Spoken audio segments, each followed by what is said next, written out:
Quelques minutes pour vous parler des équipes Notre-Dame et surtout des points concrets d'effort. Et je vous les présente dans un certain ordre et dans une certaine façon pour que vous suiviez cette vidéo sans vous arrêter avant la fin en vous disant c'est bon, j'en ai assez entendu, les équipes Notre-Dame c'est pour les cathos, super pratiquants, c'est pas pour moi. La pédagogie des équipes Notre-Dame s'adresse à tous les couples qui ont déjà fait l'effort de se marier à l'église et qui veulent vivre sincèrement les exigences du mariage chrétien. Une équipe Notre-Dame est formée de 4 à 6 couples mariés accompagnés d'un prêtre, le conseiller spirituel. Les couples et le prêtre forment ainsi une communauté censée durer aussi longtemps que possible. La pédagogie de ce mouvement s'appuie sur 6 convictions, 6 points concrets d'effort.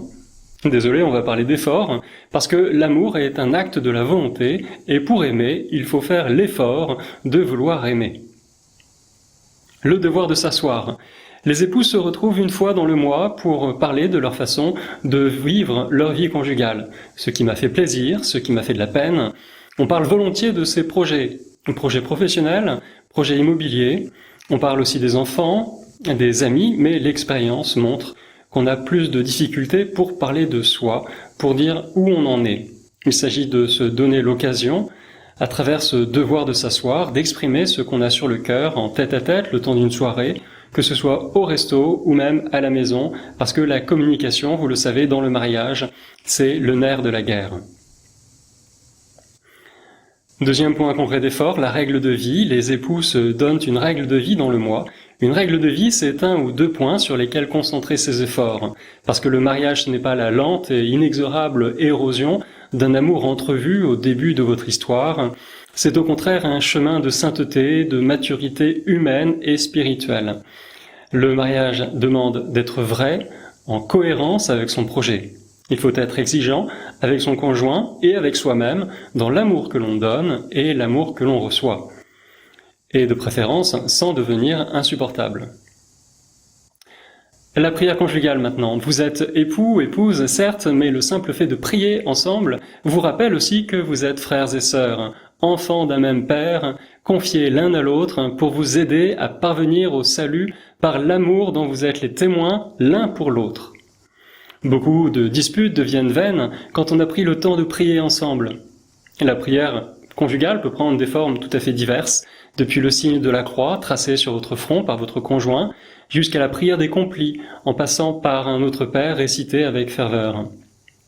Faites preuve d'imagination, mais ne renoncez pas à cause d'une fausse pudeur, ce serait vraiment dommage.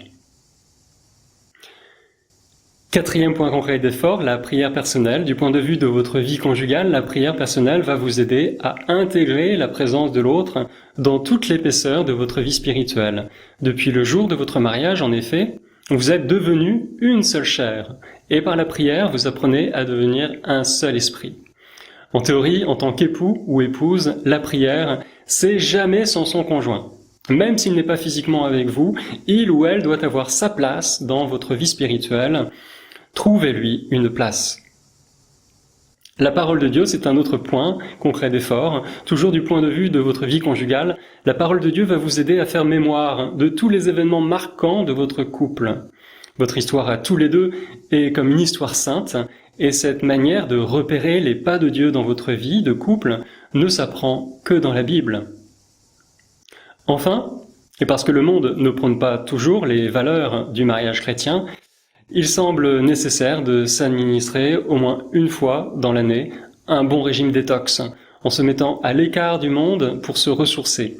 Les couples que j'accompagne privilégient les week-ends où ils peuvent être accueillis dans des communautés qui leur proposent des temps de réflexion sur le mariage. C'est souvent Cotignac, Notre-Dame de Vie ou bien Ganagobi. Pour s'encourager, enfin, dans ce qui est bien, l'équipe se retrouve une fois par mois pour échanger, prier et parler de la façon dont nous avons vécu tous ces points. Et les équipes Notre-Dame, c'est donc une pédagogie très équilibrée qui permet de porter à son épanouissement ce que vous vivez déjà dans le mariage chrétien, dans ces 4 dimensions. Dimension psychologique, avec la communication, le devoir de s'asseoir, dimension morale avec la règle de vie, dimension ecclésiale avec la prière conjugale, la retraite annuelle, la vie d'équipe. Enfin, dimension spirituelle avec l'oraison et la parole de Dieu. Pour plus d'informations, et si vous voulez rejoindre une équipe, voici l'adresse du site internet des équipes Notre-Dame. Je vous dis à bientôt et merci d'avoir suivi cette vidéo jusqu'au bout.